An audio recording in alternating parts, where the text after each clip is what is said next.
অঙ্কের গ অংশে বলা হয়েছে, দেখো, প্রতিষ্ঠানের সাকিব ও সৌম্যর নিট দাবি নির্ণয় করো।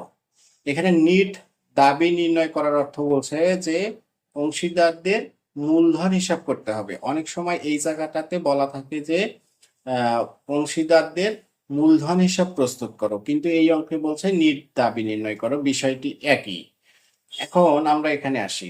দেখো, এটি করার জন্য আমরা ছক দিয়েছি যে এই যেহেতু এখানে দুইজনের করতে বলছে, সাকিব এবং সৌম্যর, সুতরাং আমরা দুইজনেরই ঘর দিয়েছি। এখানে সাকিবের ঘর এবং হচ্ছে সৌম্যর ঘর। এটি করার জন্য আমরা প্রথমেই, আমরা যেমন লাভ লোকসান আবন্টন হিসাব পূর্বের অঙ্কে করেছি, তখন আমরা ক্রেডিট পাশে শুরু করেছি, এখন আমরা ক্রেডিট পাশেই শুরু করব।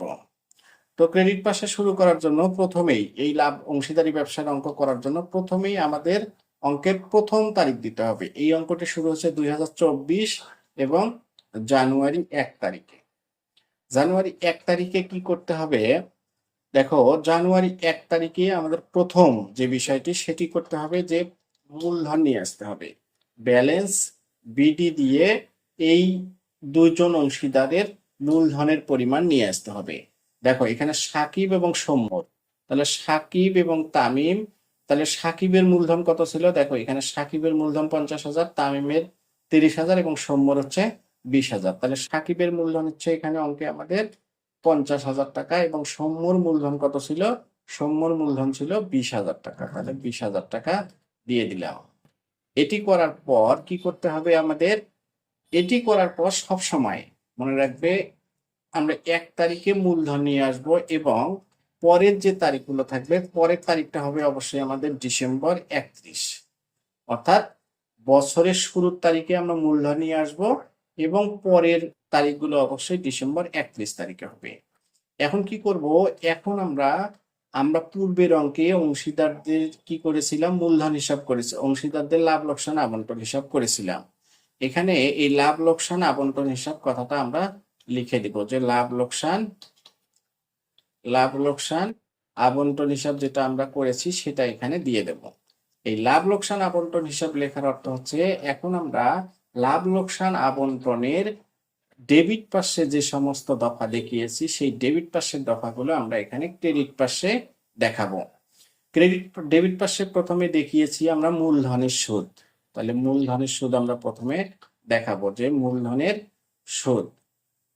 সুদ দেখো, মূলধনের সুদ ছিল আমাদের সাকিবের কত টাকা? সাকিবের ছিল 2500 টাকা। তাহলে সাকিবের 2500 টাকা। আর সৌম্যর কত ছিল? সৌম্যর ছিল 1000 টাকা।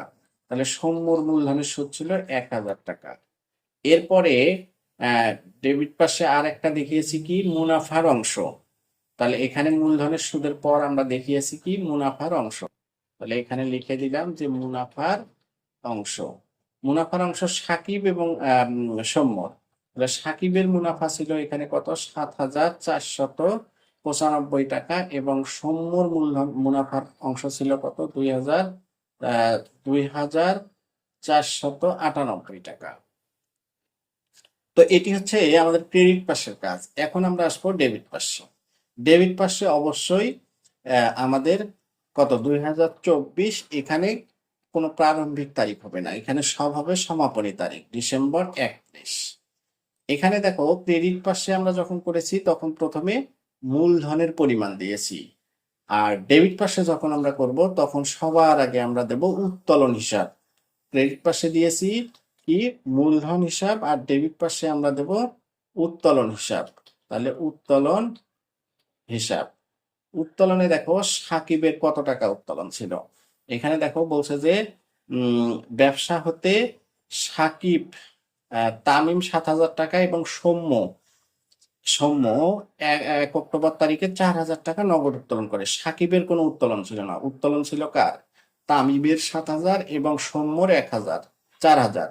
তাহলে সাকিবের উত্তোলন নাই, তাহলে সৌম্যর উত্তোলন ছিল আমাদের 4,000 টাকা। এরপরে এই উত্তোলন দেওয়ার পরে এখানে আবার আমরা কি করব?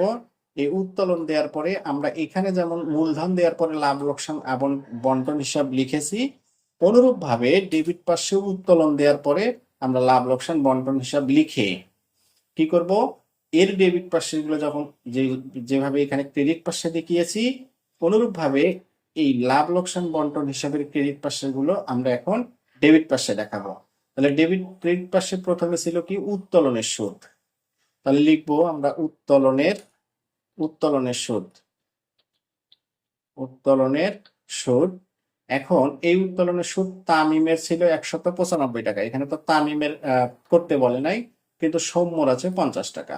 তাহলে সৌম্যর আমরা উত্তোলনের সুদ দেব 50 টাকা। এরপর বলছে কি সাকিবের পণ্য উত্তোলন। তাহলে পণ্য উত্তোলন আছে, তাহলে পণ্য উত্তোলন আমরা এখানে নিয়ে আসব। এখানে পণ্য উত্তোলন কার ছিল? সাকিবের। তাহলে আমরা সাকিবের ঘরে দেব পণ্য উত্তোলন কত টাকা? সাকিবের পণ্য উত্তোলন ছিল 3000 টাকা।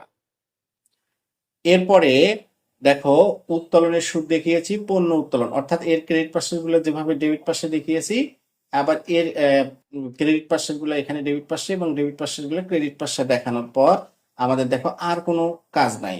এখানে শুধু এই অঙ্ক থেকে মোটামুটি ভাবে সাকিবের বেতন ডেবিট করার পর এটি বাদ গিয়েছে।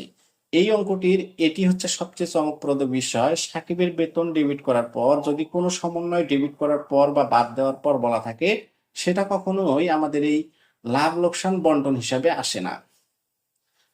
আমাদের এই যে মূলধন হিসাবে আসে না, এবং কিন্তু এইখানে ডেবিট করার পর বলা থাকার কারণে দেখো এইটা এইখানে না আসার কারণে আমাদের এখানে এই বিষয়টি আর আসতেছে না।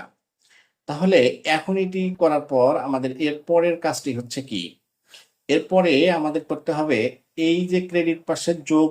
আমরা যেমন এই লাভ কি লাভ লোকসান বন্টন হিসাব যখন করেছি তখনও কিন্তু আমরা ক্রেডিট পাশেই আগে যোগ করেছি। এখন আমরা অনুরূপভাবে এখানেও ক্রেডিট পাশেই আগে যোগ করব। দেখো ক্রেডিট পাশে আগে যোগ করার জন্য আমাদের কি করতে হবে, আমরা এখানে কি করব, এটার আমরা যোগফল টানবো।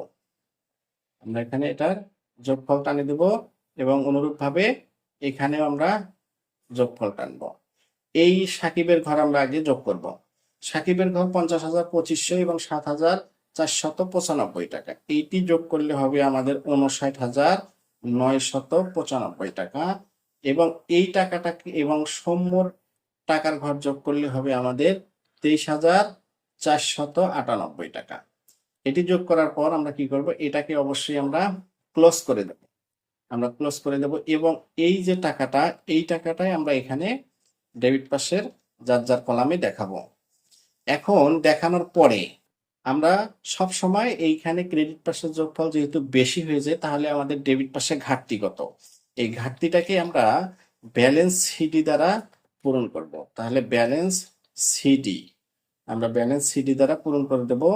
এখানে এই 59,995 টাকা থেকে এই 3,000 টাকা যদি আমরা বাদ দেই, তাহলে হবে আমাদের 56,995 টাকা। অনুরূপভাবে এই 23,498 টাকা থেকে এই দুটো টাকা বাদ দিলে আমাদের টাকার পরিমাণ হবে 19,448 টাকা। এটা হচ্ছে সিডি।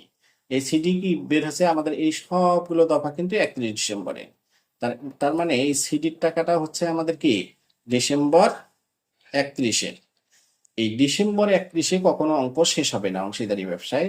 এইটাকে আরো একটু কাজ করতে হবে। এটাকে কাজ করার জন্য আমাদের এইখানে আসতে হবে, ক্রেডিট কলামে এসে পরের সালে আসতে হবে। অঙ্কটি শুরু হয়েছিল 2024-এ, এখন 2025-এ আসবে।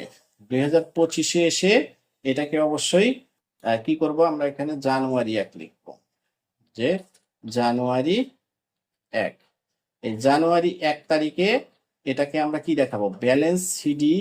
এখানে আমরা দেখাবো এই লেনদেনটাকে ব্যালেন্স বিডি হিসেবে দেখাবো। কোন টাকাটা? এই যে এখানে যে সিডির টাকাটা হয়েছে, এই সিডির টাকাটাকে আমরা এখানে যার যার ঘরে বিডি হিসেবে দেখাবো। তাহলে 56,000 কত টাকা ছিল? 56,995 টাকা। এই 56,995 টাকা এখানে দেখাবো, এবং সম্মত টাকাটা কত? এর টাকাটা ছিল 19,448 টাকা। এই অবস্থায় এসে আমাদের অঙ্ক শেষ করতে হবে, এবং শেষের টাকাটা এখানে কোনো ক্রমেই আন্ডারলাইন দিয়ে ক্লোজ করা যাবে না, এটা আন্ডারলাইন দেওয়া যাবে না। অর্থাৎ আমরা যে টাকাটাকে সিডি করব সেটা পরের অর্থ বছরে পরের বছরে এসে বিডি করে রাখবো। এই অবস্থায় আমাদের অঙ্কটি শেষ হবে। তো ধন্যবাদ এতক্ষণ সাথে থাকার জন্য।